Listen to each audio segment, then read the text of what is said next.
Baruchim ha'aboyim, welcome everyone.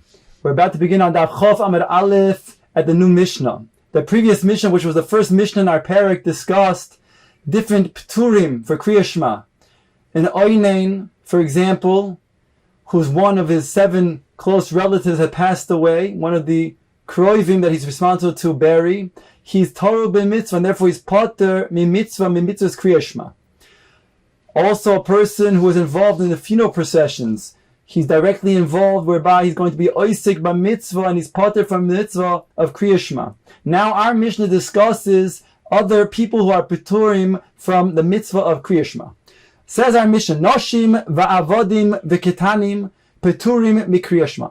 Noshim, women, are pater from Kriya Shema because Kriya Shema is a mitzvah's aseh shehazman grama, a time-bound mitzvah.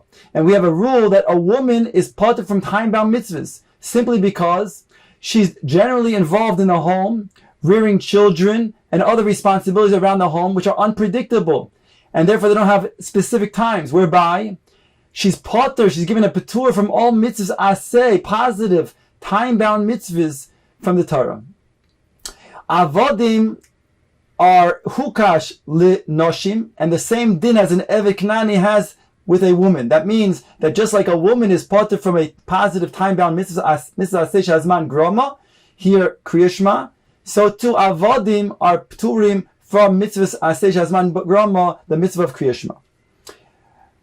Ketanim are pater from Kriya Shema, even if the katan is a bar chinuch, because he's not found by his father at the time of saying Kriya Shema, and therefore, although he's chayiv in other mitzvahs as a bar chinuch, but when it comes to Kriya Shema, he has a petur. Umina tefillin, also tefillin.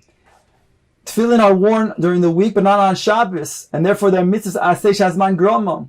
Also, the Tana probably holds as well that at night, many hold that at night there's no wearing of tefillin, and therefore it's a mitzvah aseh shazman groma as well, for both reasons. And therefore, women are pater from tefillin. Avodim are hukash lanoshim, and therefore they are pater from tefillin. Ketanim have a petur from tefillin for a different reason. Ketanim are not able to then be shomer the guf shelo yafiach, and therefore they are not allowed to wear tefillin, because the tefillin requires a guf naki, and therefore they'll be mezalzel in the tefillin if they were to wear tefillin. Only when they become close to bar mitzvah age, the minhag is sometimes 30 days before the bar mitzvah begins wearing tefillin. V'chayavin b'tefillah, and they are obligated in the mitzvah of tefillah. Both men and women, avodim and ketanim, are all chayiv in tefillah, because tefillah is bikush rachamim, the mevakesh rachamim, everybody's obligated to do. Uve mezuzah, the pasuk says, "Uchsavtem al mezuzois beisecho visharecho," and certainly this applies to both men and women, and therefore we have to understand what is the chiddush to say that women are obligated here for the mitzvah of mezuzah. Ube birkas hamazon, similarly by birkas hamazon, everybody's obligated in birkas hamazon. We have to understand why we would think otherwise. Says the Gemara to explain each part of the Mishnah and its chiddush. Kriya Shema, asks the Gemara, pshita. Mitzvahs aseh shazman gramahu. They call mitzvahs aseh shazman grama noshim peturos. Why would we think otherwise? Kriya Shema is both in the morning and night. B'shoch b'chov kumecha, like we've been learning until now. And therefore certainly women are pater from Kriya Shema. What is the chiddush? Says the Gemara to explain, Mahu desema, I might have thought to say, Hoyil v'izba malchus shomayim, since the content of Kriya Shema is malchus shomayim, and Kabbal's malchus shomayim is the most fundamental, the underpinnings of all of Yiddishkeit. Therefore, I might have thought that even women who are normally pater from time mitzvahs, I say shazman grama, positive time-bound mitzvahs, over here they are chayiv. Komash malan, they are pater. Umina tefillin, asked the Gemara similarly, pshita, it's straightforward. Mao desema, hoyo v'iskish lemezuzah, since it is next to the pasuk of tefillin, of mezuzah rather, since it says first by tefillin, ukshartam li'ois al yodecha, v'hoyu letotafois bein einecha, and right afterwards it says, uchsavtem al mezuzois beisecho visharecha. And same way that the mezuzah obligates both a man and a woman, so too I think that tefillin also obligates a man and a woman alike. Komash malan, they are potter from the mitzvah of tefillin. Uve mezuzah, now the Gemara says, v'chayav mitfila, and they're obligated in tefillah, says the Gemara, the rachameninhu, because tefillah is rachamim. Mahu desema.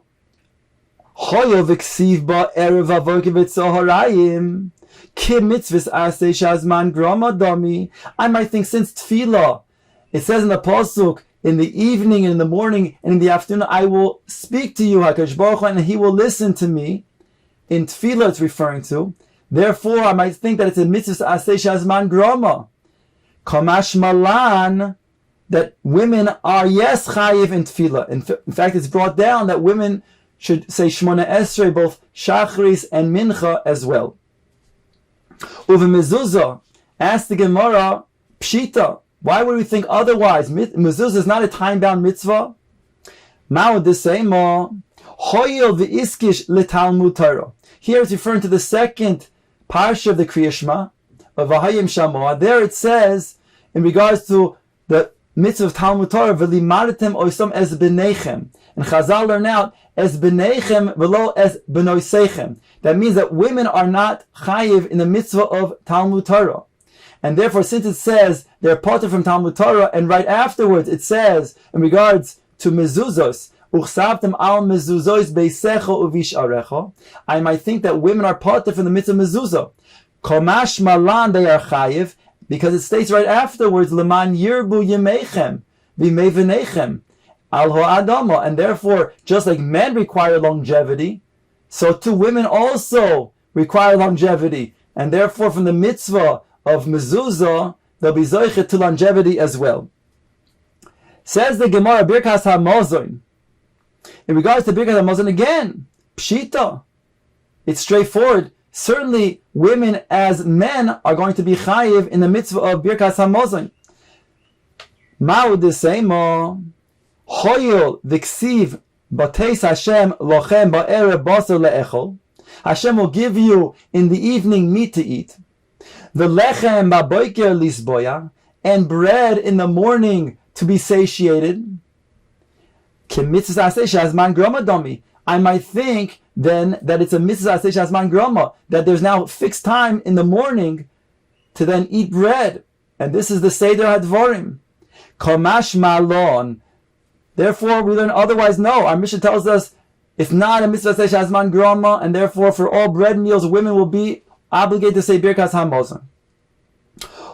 Says the Gemara, Omar Rav Ade Bar Ahavo, Noshim Chayavos Bekidush Hayoim Dvar Torah. He says that women are obligated to Mikadesh the Shabbos, as it says in the pasuk, Zochas Yom HaShabbos Lekadeshoy.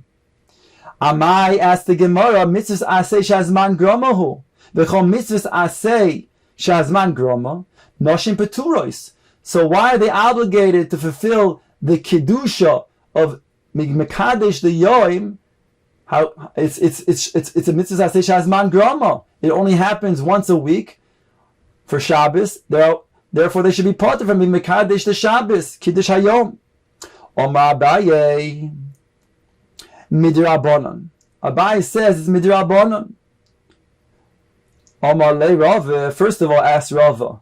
Veha Dvar Torah ka Omar. First of all, Rav Ade Bar Ava said that it's a Dvar Torah to Mekadesh the Yom. Only Zachar Yom HaShabbos L'Kadsho is Deraisa, and Midrabanan they learn out Kadsheyu Al HaYayin, to make Kiddush on a coast of Yayin.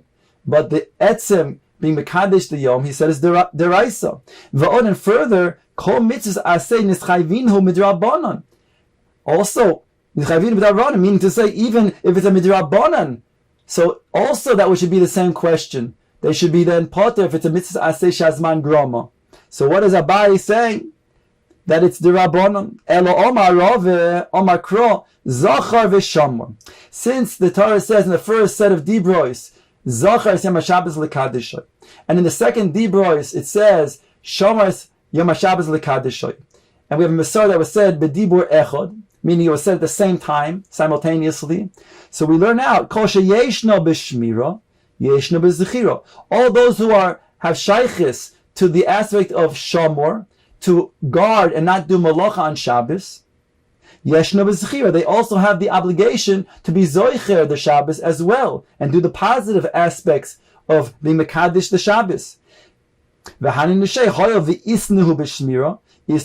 And women, since they are shaykh to being shomer the Shabbos, they're also shaykh to being zoicher the Shabbos. Now Ravina says to Rava, Noshim bibirkas hamozon. Now we said women are obligated in birkas hamozon, but is that diraisa or dirabanan? Says the Gemara, lemay nafka mina. What does it make a difference if it's diraisa or dirabanan? Says the Gemara, la puke rabim yedei chayvason. In order to then moitzi men in their obligation birkas hamozon. If women are indeed obligated midiraisa, then they can then moitzi men who are obligated diraisa. But if not. Says the Gemara, I amris deraisa, osi deraisa, ma big deraisa. I amris derabanan, have she'enu mechuyev b'davar, because she'enu mechuyev b'davar, eno motzias hat rabbi midei chayvason. As my, what's the din? What is the obligation of a woman regarding birkas hamazon? Is it deraisa or derabanan? Says the Gemara Tashma, let's bring the following proof. Be'emes amru, ben mevarech le'aviv, a son can make birkas hamazon for his father. Ve'eved mevarech lerabo, and an eved can make birkas hamazon for his master. Ve'isha mevareches lebaila, and a woman can make birkas hamazon for her husband. Aval omru chachamim tova me'ero la'adam she'ishtoi ubanov mevarchin loi. But woe will be a curse to the man whose wife and children make birkas hamazon for him. Obviously, it's talking about where he's in a situation where he could make birkas hamazon, and therefore, if he could and he doesn't, but he has his son or his wife do so instead of him, because either he's lazy or he never learned to say birkas hamazon, so there's a curse upon such a person. Says the Gemara, so I amris bishlama deraisa. So if you want to say that indeed a woman is obligated midiraisa to say birkas hamazon, then we understand why she was able to then make birkas hamazon for her husband. Eliyamris derabanan asi derabanu mapik deraisa. But if you're going to say it's only midirabanan that she's obligated to say birkas hamazon, how was she able to then be moitzi her husband from birkas hamazon if he has an obligation midiraisa? Says the Gemara, Uletaimech, according to your reasoning, Katan bar chiyuvahu. A Katan, he's a bar chiyuv, meaning, is he a bar chiyuv that he's deraisa? He's only a bar chinuch, and therefore his obligation is only derabanan, but midiraisa not. And yet it says that the son can also make birkas hamazon for the father. Elo hocha b'mayaskinon, kigon sha'ocho shi'ura derabanan. Rather, what we're talking about over here is that the father ate a shiur less than that's obligated midiraisa. He wasn't satiated, and therefore his obligation for birkas hamazon was only midirabanan. That's why the son was able to make birkas hamazon for him, and that's why the mother, the wife, was able to make birkas hamazon for him as well. So now we don't have a proof from here that the woman is indeed Chayim midiraisa, because maybe she's only Chayim midirabanan, since his obligation was only midirabanan. Now, once we talk about the obligation of birkas hamazon as being satiation, that means min hatara v'achalta v'sovato uveirachta es Hashem Elokecha. That's the obligation min hatara to say birkas hamazon. Says the Gemara, Dorash Rav Avira, Zimnin Omar lo b'shmei de Rabbi Ami. Sometimes it was said in the name of Rabbi Ami, and sometimes it was said in the name of Rabbi Asi. Omru malachei hashores lifnei HaKadosh Baruch Hu. Ribono shel olam, kosuv b'torosecho, asher lo yisa fonim, v'lo yikach shochet. HaKadosh Baruch Hu, you don't show favorites, and you don't take bribes. V'haloi ata noiseh ponim Yisrael, but you do show favoritism to Klal Yisrael. Dirshu, it says in the pasuk, Yisa Hashem Ponov Elecha. Says HaKadosh Baruch Hu Omar Lahem, because it turns to the Malachi Asharis, and it says the following: V'chiloi esa ponim li Yisrael. Can I not show favoritism to Klal Yisrael? Shekasati lahem b'Torah ve'achalta v'sovata uve'rachta es Hashem Elokecha. I write in the Torah that they have an obligation to make Birkas HaMazon based on Sevilla. V'hei medaktikim al atzmon ad kazayis v'ad kebetza. And they are so medaktik on themselves that even if they only eat a kazayis lefi Rabbi Meir or kebetza lefi Rabbi Yehuda, they still make Birkas HaMazon. So since they themselves go out of their way and go lefnim mishurus hadin to make Birkas HaMazon and to thank me, so certainly I go lifnim mishurus hadin and show them favoritism.